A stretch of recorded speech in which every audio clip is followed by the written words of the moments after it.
El pobre es pobre porque quiere. Es lo que muchos escucharon indignados al escuchar, claro, las declaraciones de Christopher Gianotti en un podcast. Obviamente, como todos ya observamos, estas declaraciones no terminaron de gustar a todos, porque claro, ataca uno de los principales problemas que tenemos en el país y lo reduce a algo tan simple como decirle: échele ganas, mijo.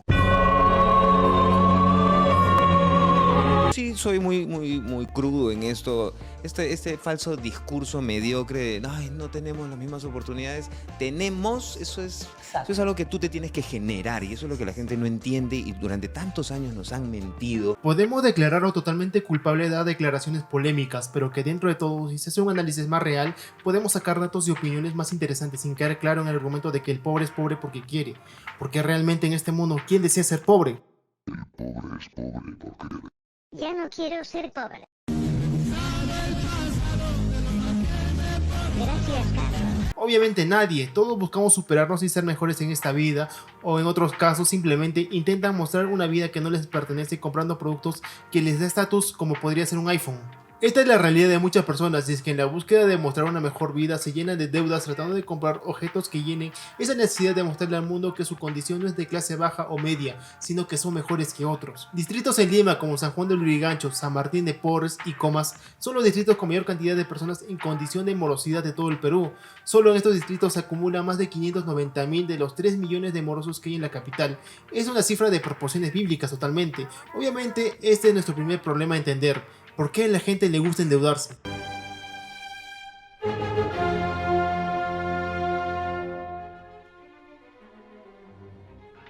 Y antes de que salga algún conspiranoico de izquierda que afirme tajantemente que es el empresario el que quiere mantener a los pobres para poder lucrarse más, argumento que carece totalmente de lógica, porque lo último que quiere un empresario es que tú tengas menos dinero para gastar, ya que obviamente no puede ir como un carterista y sacártelo a la fuerza. Necesita venderte un producto y que tú estés dispuesto a comprar. Pero bueno, volvamos a la pregunta: ¿por qué a la gente le gusta endeudarse? La respuesta también es simple. Todos sabemos que tenemos un problema educativo serio. La educación, sobre todo pública, es un completo chiste. Aparte de ser poco motivadora, ya que se basa en la repetición, también es poco práctica para la vida.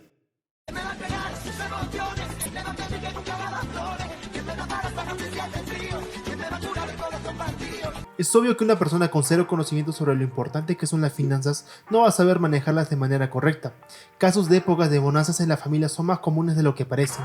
Tengo anécdotas de otros familiares que no han sabido aprovechar o invertir correctamente su dinero y que ahora pasan una época muy difícil, pero hey, tienen una TV de 50 pulgadas en la sala para ver con toda la familia. Y este es el gran problema, que todo lo vemos a corto plazo y no pensamos en el futuro. Tampoco digo que el que gane sueldo mínimo deba guardárselo para invertir, porque hay gastos más importantes como alimentarse, por ejemplo. Y es cierto que las realidades de todos, sobre todo en el Perú, son muy diferentes. Yo, por ejemplo, si bien no soy hijo de Dionisio Romero o Carlos Pastor, sí tengo una familia económicamente estable. Mi abuelo sacrificó estudiando una carrera de economía en la UNSAC en una época muy dura del Perú, los 80, que todos recordamos, que si Lima la pasaba mal, las otras regiones al interior del Perú estaban aún peor, pero esa generación mostró lo que es la persistencia. Una frase que siempre me quedará en el recuerdo de parte de él es: la mejor herencia que te puedo dejar no es una casa o una fortuna, es la educación. Creía que solo se refería a un título profesional, pero ya de grande me doy cuenta que era mucho más que solo eso. Por ejemplo, todos nos reímos con videos de estadounidenses o europeos a los cuales se les pregunta de geografía o cultura general. Es gracioso ver cómo piensan que Latinoamérica es un país, América es Estados Unidos o creer que es ceviche mexicano. Todo risas hasta que te das cuenta que su educación no se basa de igual manera que las nuestras. Mientras aquí estás aprendiendo el color de las banderas de América, allí estás aprendiendo cosas prácticas para el trabajo o la vida académica.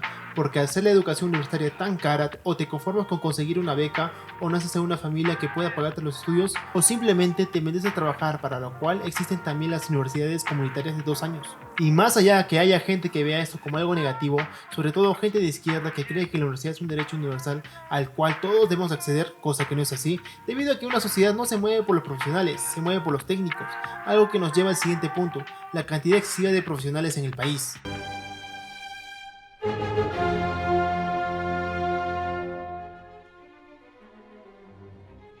En 2004 en el Perú había menos de 2 millones de peruanos con carreras técnicas o profesionales. En el 2010 llegábamos a 3 millones y en la actualidad sobrepasamos los 6 millones, de los cuales por lo menos 4 millones son profesionales. Hablamos alrededor del 43% de la población económicamente activa, la que contó con acceso a la educación superior. Pero ¿qué pasa si observamos en las calles? Ya es un chiste recurrente oír que el taxista estudió una carrera o que una persona migró a Estados Unidos con un título y gana mejor siendo niñero o albañil. Y es que la capacidad productiva es muy pequeña para soportar tanta carga profesional, de ahí que menciono sobre una sociedad movida por la mano técnica. Si observamos la mayoría de sociedades avanzadas, vemos que empezaron generando industria, en la cual obviamente no trabajaban completamente los profesionales, lo que más abundaba era personal técnico, y con el avance económico de su población, recién los universitarios empezaron a surgir cada vez más. El desarrollo sigue un camino ordenado, no puedes ir y hacer de frente lo que hacen los países desarrollados ahora que son desarrollados. ¿Qué es un camino largo? Pues sí, ningún país se desarrolla de la noche a la mañana. Aquí una frase que me gusta es la de Antonio Escotado: la sociedad va progresando porque algunas personas empiezan siendo ricas. En lugar de tener miramientos de envidia a aquellos que tienen mejores oportunidades, que tampoco nos hagamos los ciegos, que la desigualdad de oportunidades son reales. Pero es cierto el mensaje de Gianotti, al final todo define qué hacemos con nuestra vida. Endeudarme obviamente no va a hacer que mi condición mejore, y mucho menos tener más hijos, que también es un problema de la mala educación, y de aquel colectivo Con mis hijos no te metas, que se negaba a que se imparta clases de sexualidad en los colegios. La decisión de ser mejores está en nosotros mismos, porque el mensaje correcto no es esfuérzate para ser rico, porque eso está bastante complicado. Esfuérzate para tener una mejor vida de la que ya tienes, no tienes que ser millonario para dejarse pobre. La vida está llena de adversidades, quizás sea complicado y en algún momento tendrás que retroceder, pero no dejes el camino. No pienses por último únicamente en ti, piensa en las generaciones que vienen, porque la movilidad social, que ya de por sí es bastante baja en este lado del mundo, no es algo fácil de conseguir incluso para países del primer mundo. Y sí, por favor, si no tienes la capacidad económica para tener hijos al mundo, es mejor evitarlo hasta tener una estabilidad económica.